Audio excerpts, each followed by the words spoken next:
YouTube viewers அனைவருக்கும் வணக்கம். நான் உங்களோட அலெக்ஸ். இன்றைக்கி நம்ம பார்க்க போகிற படம் ராஜசேகர் டைரக்ஷனில் கயல் ஆனந்தி, ஆர்கே சுரேஷ், சசி லயா மற்றும் பலர் நடிச்சிருக்க படம் தான் ஒயிட் ரோஸ். இந்த படத்தோட ரிவ்யூ பார்க்க போகிறதுக்கு முன்னாடி இதுவரை என்னோட சேனலை சப்ஸ்கிரைப் பண்ணல, உடனே சப்ஸ்கிரைப் பண்ணுங்கள்.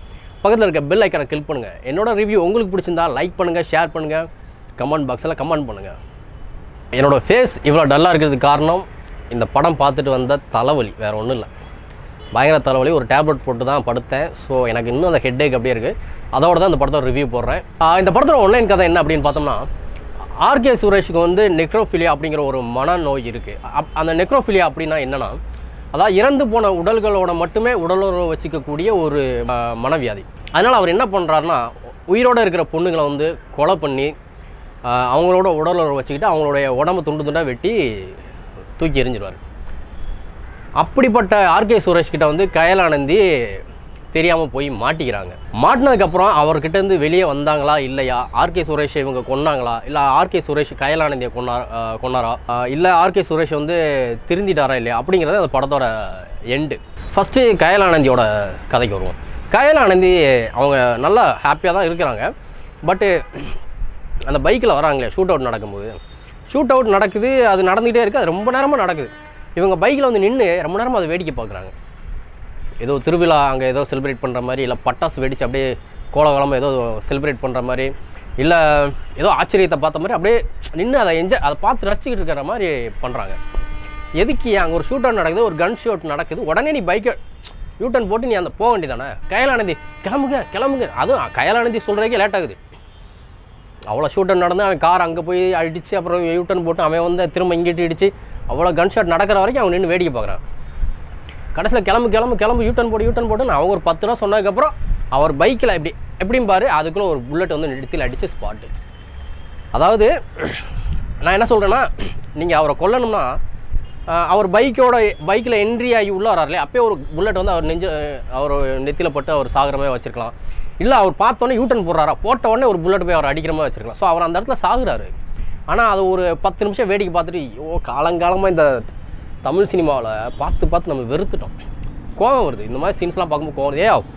ஒருத்தன் அடிபட்டு கிடப்பான், அவன்கிட்ட 10 நிமிஷம் டயலாக் பேசுவானுங்க. அவனை தூக்கிட்டு போய் ஹாஸ்பிட்டலில் அந்த 10 நிமிஷத்தில் சேர்ந்து பொழைச்சிருவான். ஒரு இடத்துல ஒரு பிரச்சனை நடக்குதுன்னா உடனே யூட்டன் போட்டு போயிடலாம். 10 நிமிஷம் பார்த்து அவன் ஏதாவது பண்ணி அப்புறம் அந்த மர்டர் நடந்தோம், ஐயோ தலை வலிக்குது. அந்த சீன்லாம் பார்க்கும்போது எனக்கு செம்ம தலைவலி.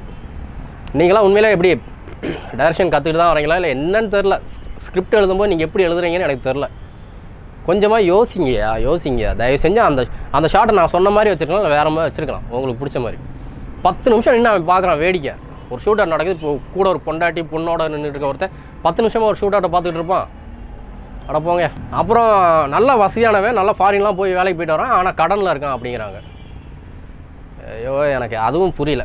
6 லட்ச ரூபா கடன் வாங்கினான்னா அதை கொடுக்கலன்னா பொண்ணை கடத்திட்டு போயிட்டானுங்க. சின்ன பொண்ணை கடத்திட்டு போய் காசு கேட்டவொடனே இவளும் படித்த பொண்ணு, நல்லா படித்த பொண்ணு, ஒரு ஐடி கம்பெனியில் போய் வேலைக்கு சேர்ந்தால் கூட மாதம் ஒரு 30,000 40,000 50,000 கிடச்சிருக்கும் இல்லையா? ஆனால் போகாமல் கடைசியில் வந்து ஒரு கால்கேலாக போகிறாங்க.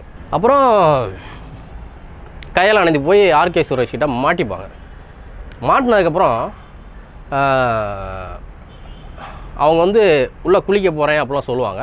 உடனே என்ன செய்வான், சரி ஓகே நீ குளிச்சுட்டு வா அப்படின்னு சொல்லிட்டு சிகரெட் வாங்குறதுக்காக வெளியே போவான். எனக்கு புரியல. அதாவது ஸ்டார்டிங்கில் ஒரு டெத்து காட்டுறீங்க, உடனே அவர் கொள்றாரு, வெட்டி தூக்கி போடுறாரு. அதனால் இந்த ஹீரோயினி அப்படின்னா மட்டும் அப்படியே சிகரெட் தீர்ந்து வச்சுட்டு வெளியே சிகரெட் வாங்க போகிறேன், அது சரக்கு தீர்ந்து போச்சு சரக்கு வாங்க போகிறேன், என்ன அப்படியே வெளியே. அதாவது அந்த பொண்ணுக்கு தப்பிக்கிறதுக்கு என்னென்ன வழியெல்லாம் பண்ணணுமோ டைரக்டர் அந்த வழியெல்லாம் பண்ணுறாரு. அவனை உள்ளே வச்சு என்ன பண்ண முடியும் அப்படின்னு பார்க்கணும்ல. அவனை வெளியே அனுப்பிவிட்டு அப்புறம் ஈஸியாக, அதாவது வில்லனை ஈஸியாக கண்டுபிடிச்சிடறானுங்க. இவ்வளோ பெரிய கிரிமினலாக பார்க்குறவன் எப்படி இவ்வளோ ஈஸியாக மாட்டுறான் அப்படின்னு. அதாவது இன்டர்வல் முடிஞ்சு அடுத்த 10 நிமிஷத்தில் மாட்டிடுறான். மாட்டினதுக்கப்புறம் ஃப்ளாஷ்பேக்கு, இந்த பொண்ணு வெளியே ஓடியாருது. கயல் ஆனந்தி வெளியே ஓடி வந்துடுது தப்பிச்சு. வந்ததுக்கப்புறம் அவ்வளோ பெரிய சிட்டியில் ஓடி ஒளியிறதுக்கு இடமே இல்லையா. இவன் வந்து ஆர்கே சுரேஷை வந்து ஹாஸ்பிட்டலில் அட்மிட் பண்ணியிருப்பாங்க. ஒரு ஷூட் அவுட்டில் அவனை பிடிச்சி ஹாஸ்பிட்டலில் அட்மிட் பண்ணியிருப்பாங்க. அங்கே ஒரு நர்ஸை ஈஸியாக கொலை பண்ணிவிட்டு ஈஸியாக அந்த இடத்த விட்டு வெளியே வந்துடும். அப்போ போலீஸ் என்ன பண்ணுறேன், இவ்வளோ பெரிய ஒரு, அதாவது இத்தனை பொண்ணுகளை கண்டினியூஸாக கொலை பண்ண ஒருத்தனுக்கு இவ்வளோ பாதுகாப்பே இல்லையா. அவனை எப்படி சொல்கிறது, ஈஸியாக வந்துட்டான் வெளியே வந்து. அசால்ட்டாக வந்து ஒரு மெடிக்கல் ஷாப்பில் போய் பேசும்போது அந்த கிளவி சொல்லுது, ஃபோனில் அந்த நேரம் பார்த்து ஒரு போலீஸ்காரன் கால் பண்ணுவான். கால் பண்ணி மேடம் இங்கே தான் இருக்காங்க நீங்கள் வாங்க அப்படின்னோடனே இவன் கேட்டுருவான். என்னாச்சு அப்படின்னு கேட்டோன்னே கிளவி அம்பட்டியும் வளரிடும். உடனே 2 பேரையும் போட்டுட்டு திரும்ப கயலானந்தே கூப்பிட்டு போவான். அப்புறம் போலீஸ் ஆஸ் யூஷுவல் வந்து அடித்து பிடிச்சி. ஸோ அப்போ ஒயிட் ரோஸ் டைட்டில் எதுக்கு வச்சாங்கன்னே தெரில. ஒயிட் ரோஸ், இந்த படத்துக்கும் ஒயிட் ரோஸுக்கு என்ன சம்மந்தம் இருக்குது? வில்லன் ஒருவேளை பொண்ணுகளை கொண்டுட்டு ஒயிட் ரோஸ் வைக்கிறானா, இல்லை பொண்ணுங்களுக்கு தலையில் ஒயிட் ரோஸ் வச்சு அழகு பார்க்குறானா, இல்லை ஒயிட் ரோஸை வச்சு ஏதாவது ஒரு இன்சிடெண்ட் இருக்கா? இந்த படத்தில் ஒயிட் ரோஸுன்னு ஒன்று தான் இருக்குது, அது டைட்டில்.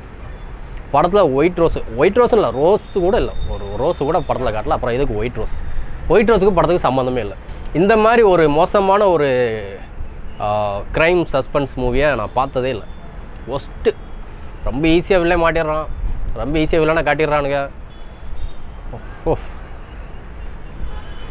அதுவும் இந்த கயலானந்தி அழுகுமே ஒரு சீன்லாம், அது அழுகுதா இல்லை பச்சை தெரியுது நடிகை. ஏன் இந்த படத்தோட ரிவ்யூ நான் இவ்வளோ லேட்டாக போகிறேன்னா, என் ஃப்ரெண்டு ஒருத்தன் சொன்னான், போய் பாரு மச்சான் படம் வேறு லெவலில் அப்படின்னு.